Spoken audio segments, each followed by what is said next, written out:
Hello, and welcome to episode 3 of Gouache 101.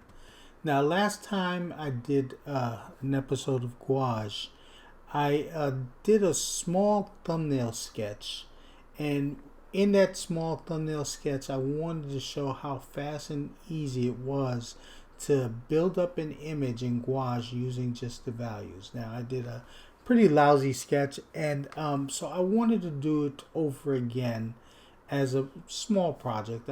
There's nothing spectacular about this painting that I'm doing. It's just a demo to show how quickly you can organize your values in gouache to make a painting.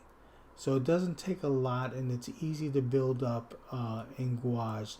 So what I'm doing is I'm working on this painting from the back up to the front, and I'm organizing my values, and that's really what I want to talk about in this episode is just my approach to organizing the values and coming up with a very simple way of doing what might be a complicated illustration or painting or whatever.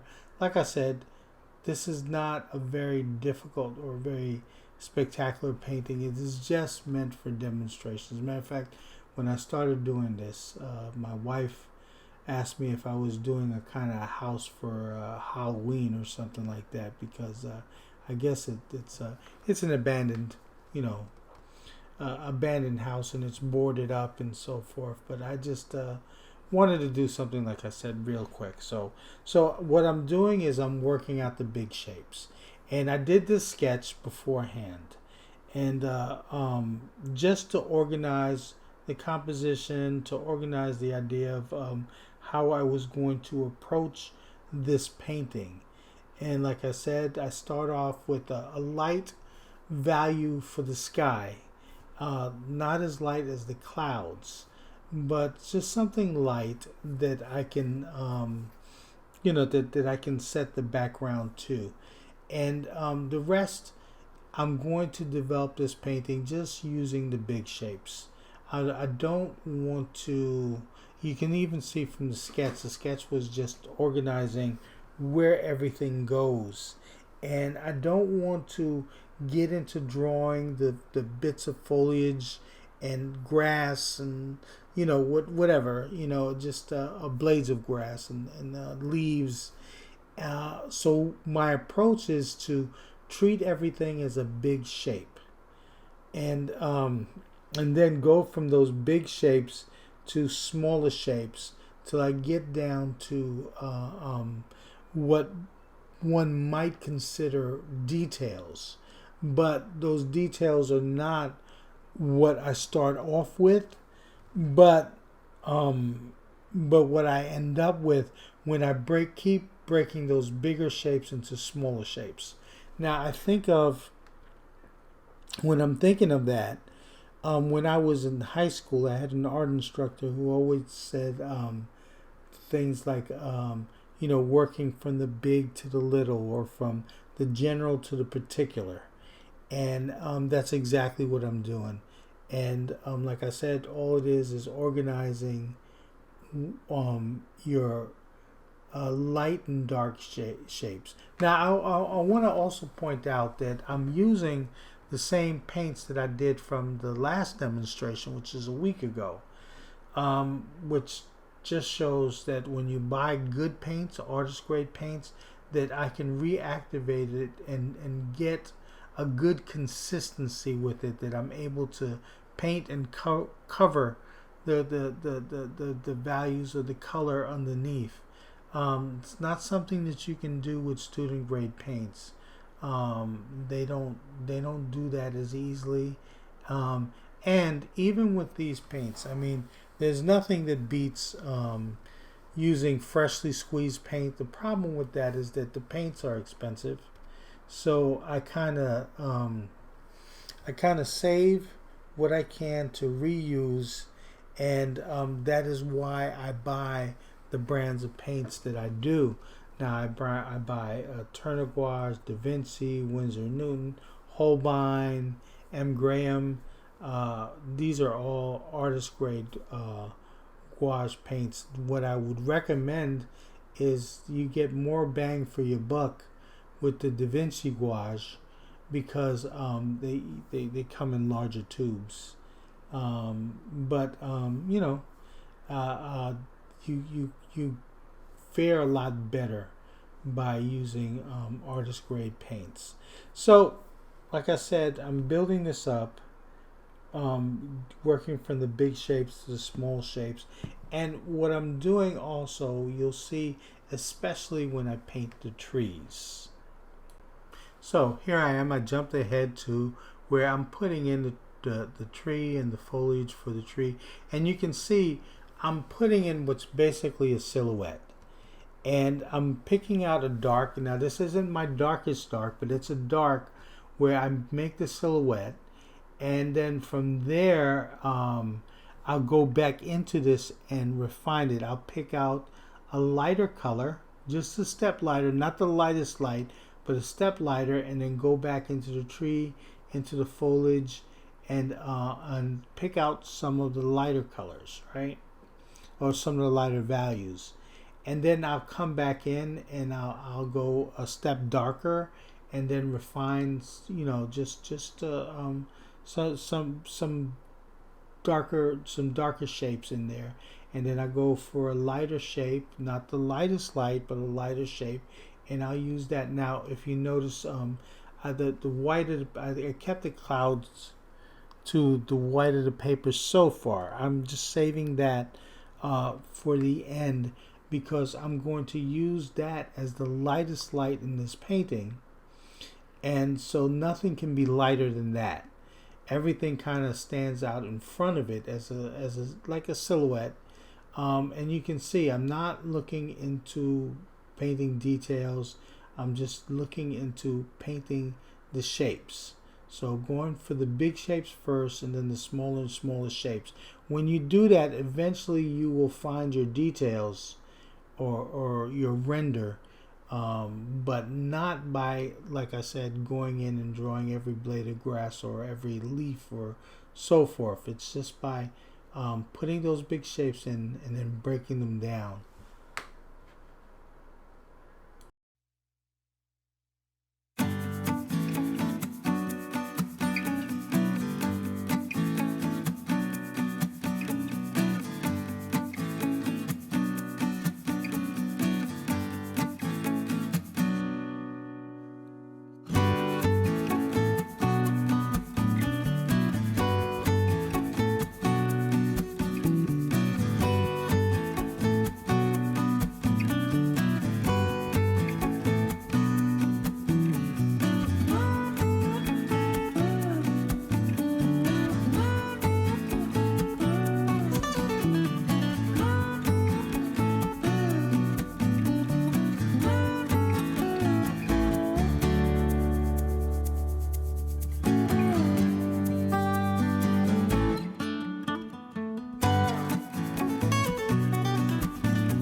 So you see I've gotten pretty far in this painting.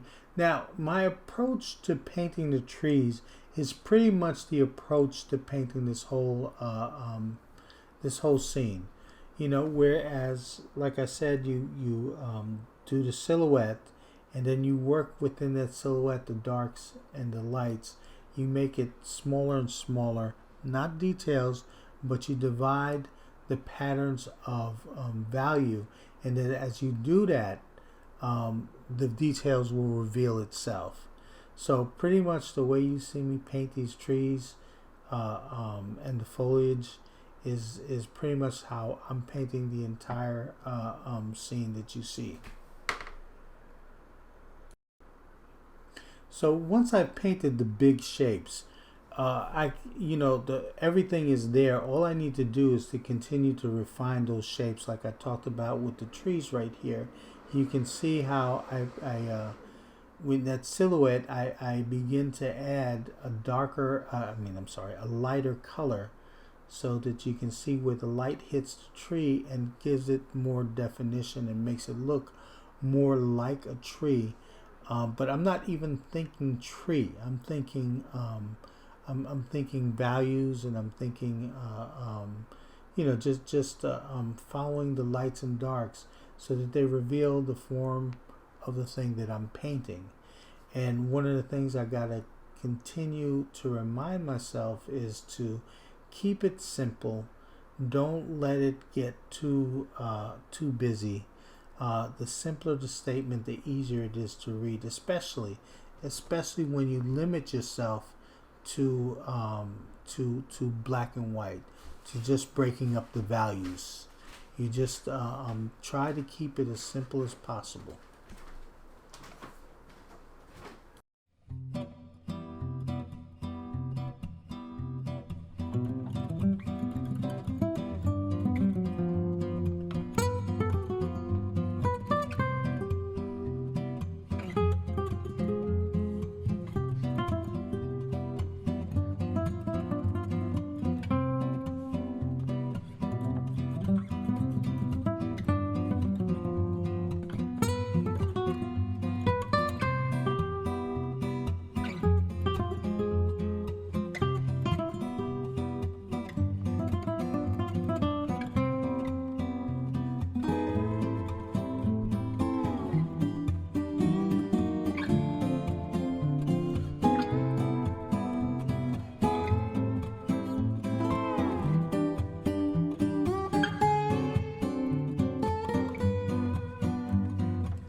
Again, now that I've basically worked out all the big shapes, I can go for things like indicating the boards, making sure the shapes of those boards that are covering the windows are right, and just to define things just a little bit more, and again, without getting too carried away with small insignificant details. I just want to get the big picture of it, and then I give like little indications of blades of grass, using the light that's coming through in the front of the house, and leaving like a little splash of light in front of it, and then I might pick out with that white some blades of grass. And so what I'm going to do also is go back into the clouds with white as heavy as I can, and I go back and forth from these round brushes to the flat brushes. The flats are really good for laying out big swatches of color or value or whatever, So I'm going to go ahead and continue to do that, and then I'll talk to you guys when the painting's almost done.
So I'm coming close to the end of this painting now.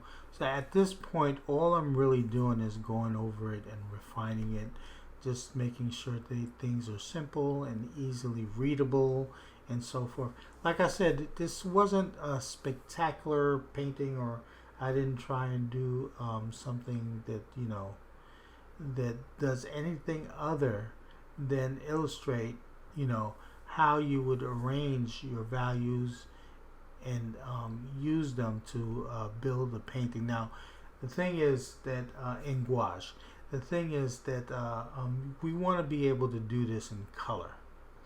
So what we're going to explore going forward is just adding color to our palette, and then seeing the value of color, seeing the now I remembered when I was in college, I had a really great instructor. We had a color theory class, and not that I'm particularly good at color theory, but one of the things that I did appreciate is that the teacher was a student of was a former student of a very famous illustrator named Dean Cornwell.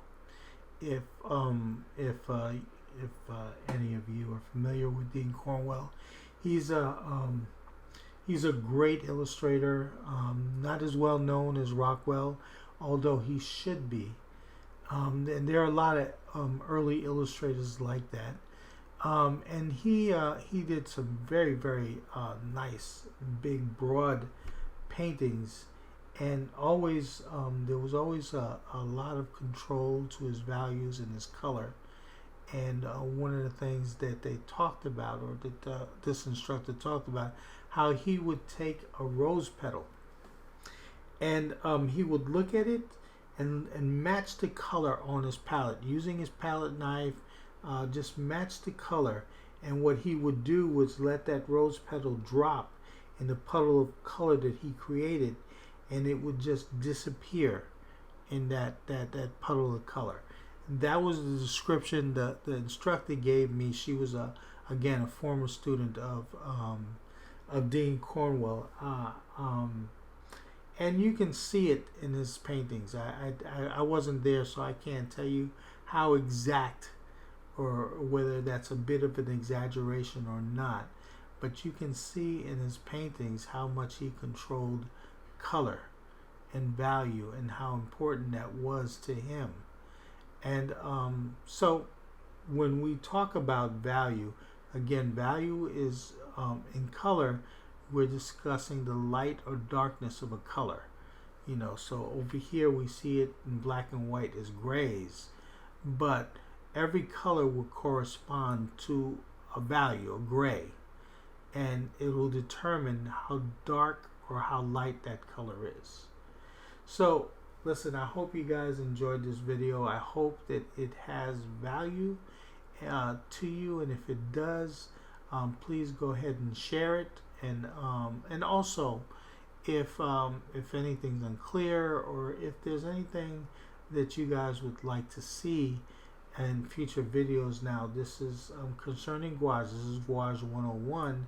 Just go ahead and leave comments. Let me know what you think. Let me know what you expect, what you want to get out of this.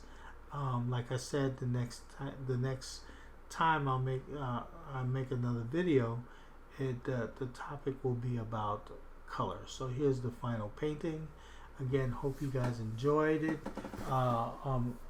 And on a final note, if you want to join me and my wife on Saturday, we give a live stream where we just draw and paint along.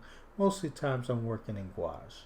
And if you like I said, hit the like, share the video. You can buy me a cup of coffee. There's a link to that below, and as well as links to the supplies that I talked about earlier. So up until the next video, I will see you guys then, and like I said, we'll be discussing color. Bye-bye.